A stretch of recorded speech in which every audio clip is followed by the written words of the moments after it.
समस्त मोर पेज दिल प्रिय भाई भौणी मैंने आज आम जुनेसंक कहानी विषय जाना से समय कथा जिते बेले एलिसा इज्राएल भविष्य वक्ता थे। सीरिया एक बड़ शक्तिशाली देश थिला।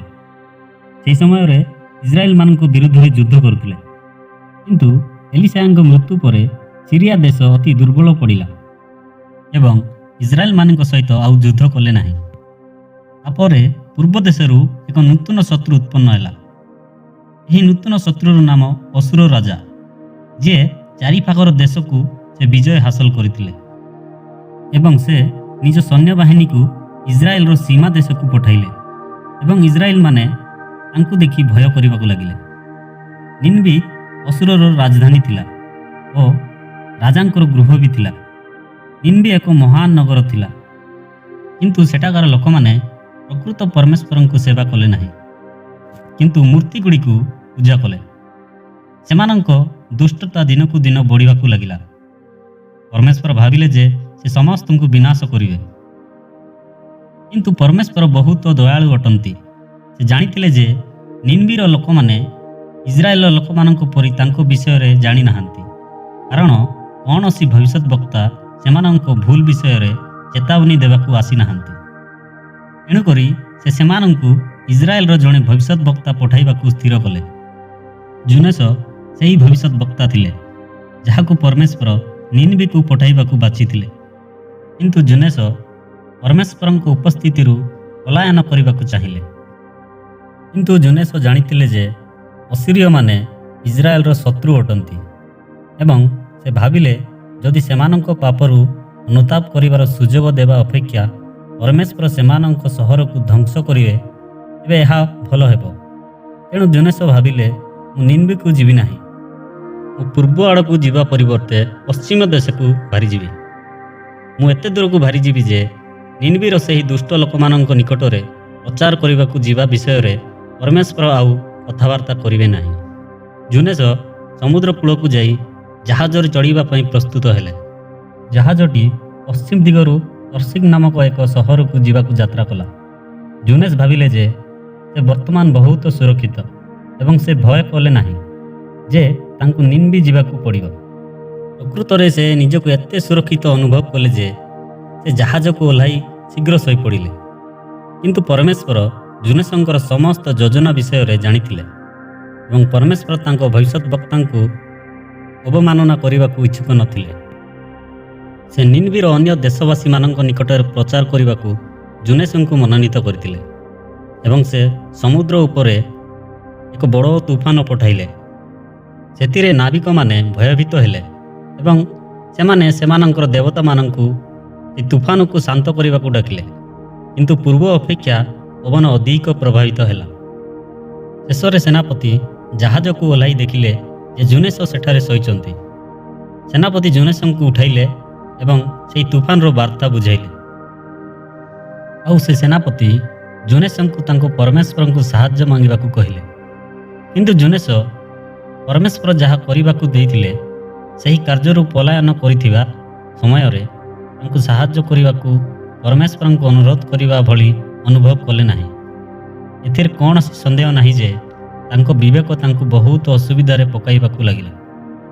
से जेतेबेले जहाज विरुद्ध रे प्रबल तरंग प्रवाहित होई जल उपरे चिप परी फिंगी दिबार देखिले।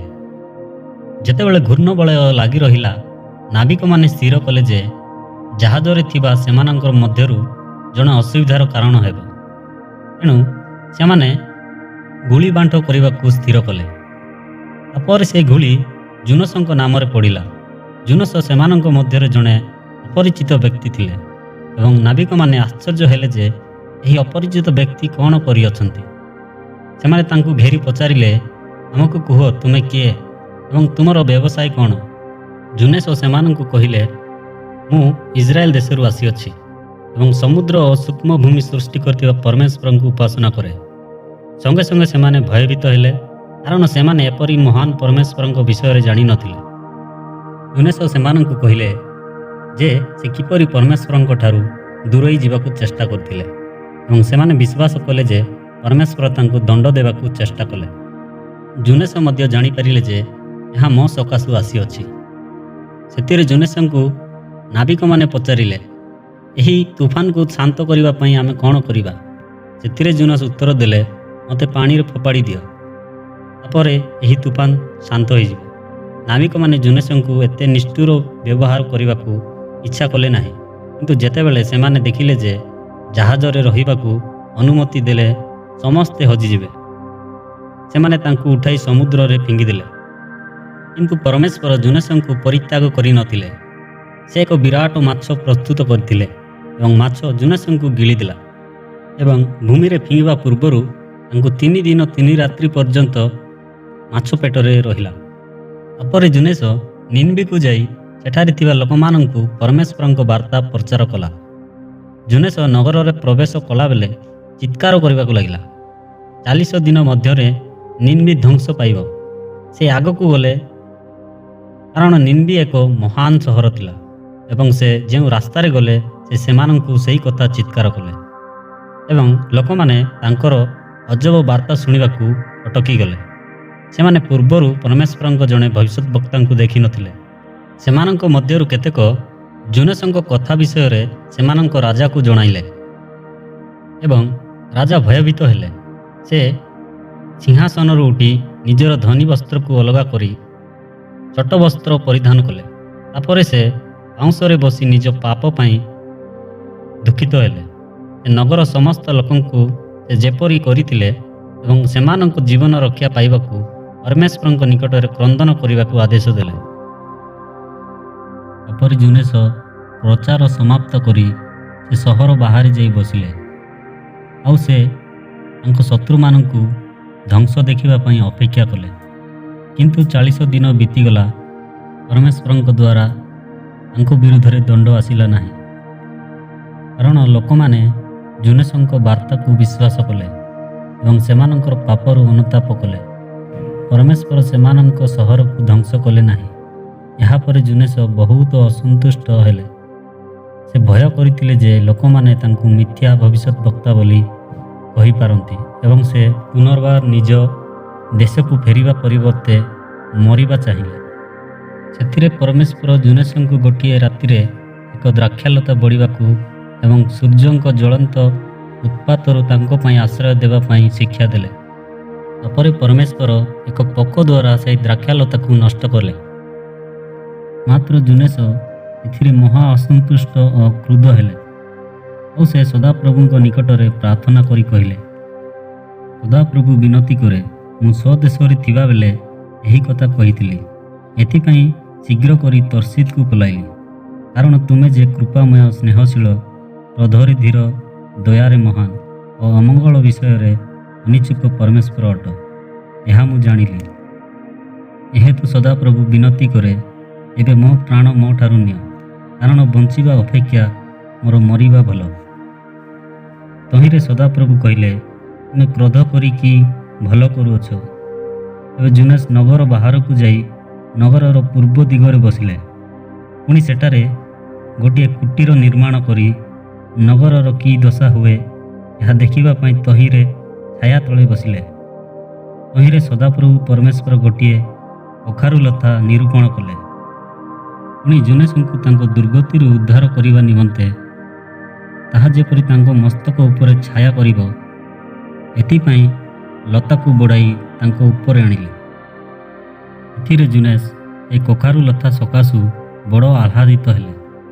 ମାତ୍ର ତହିଁ ଆର ଦିନ ଅରୁଣୋଦୟ ସମୟରେ ପରମେଶ୍ୱର ଏକ କୀଟ ନିରୂପଣ କଲେ। ଏ କୀଟ କଖାରୁ ଲତାକୁ କାଟି ଦିଅନ୍ତେ, ତାହା ସୂକ୍ଷ୍ମ ହୋଇଗଲା। ପୁଣି ସୂର୍ଯ୍ୟୋଦୟ ସମୟରେ ପରମେଶ୍ୱର ପୂର୍ବୀୟ ଝଞ୍ଝାବାୟୁ ନିରୂପଣ କଲେ, ଆଉ ଜୁନେସଙ୍କ ମସ୍ତକରେ ଏପରି ଖରାପ ଲାଗିଲା ଯେ ସେ କ୍ଳାନ୍ତ ହୋଇ ଆପଣାର ମୃତ୍ୟୁ ପ୍ରାର୍ଥନା କରି କହିଲେ, ବଞ୍ଚିବା ଅପେକ୍ଷା ମୋର ମରିବା ଭଲ। ଏଥିରେ ପରମେଶ୍ୱର ଜୁନେସଙ୍କୁ କହିଲେ, ତୁମେ କଖାରୁ ଲତା ସକାଶୁ କ୍ରୋଧ କରି କି ଭଲ କରୁଅଛ। ତହିଁରେ ସେ କହିଲେ, ମରଣ ପର୍ଯ୍ୟନ୍ତ ହିଁ କ୍ରୋଧ କରିବାର ମୋର ଭଲ। ପୁଣି ସଦାପ୍ରଭୁ କହିଲେ, ଏହି କଖାରୁ ଲତା ପ୍ରତି ତୁମର ଦୟା ହୋଇଅଛି, ତହିଁପାଇଁ ତୁମେ ପରିଶ୍ରମ କରିନାହଁ, କିମ୍ବା ତାହା ବଢ଼ାଇ ନାହଁ। ତାହା ଏକ ରାତ୍ରିରେ ଉତ୍ପନ୍ନ ହେଲା ଓ ଏକ ରାତ୍ରିରେ ବିନଷ୍ଟ ହେଲା। ଏବେ ଯଦି ମଧ୍ୟରେ ଦକ୍ଷିଣ ଓ ବାମ ହସ୍ତର ପ୍ରଭେଦ ନ ଜାଣିବାର 1,20,000ରୁ ଅଧିକ ଲୋକ ଓ ଅନେକ ପଶୁ ଅଛନ୍ତି। ସେହି ନିମ୍ବି ମହାନଗର ପ୍ରତି ଆମେ କି ଦୟା ନ କରିବା? ସେଥିରେ ଜୁନେସ ଜାଣିବାକୁ ପାଇଲେ ଯେ ପରମେଶ୍ୱର ପ୍ରତ୍ୟେକ ଜାତିର ଲୋକଙ୍କୁ ତାଙ୍କ ଦୃଷ୍ଟିରେ ମୂଲ୍ୟବାନ ମନେ କରନ୍ତି।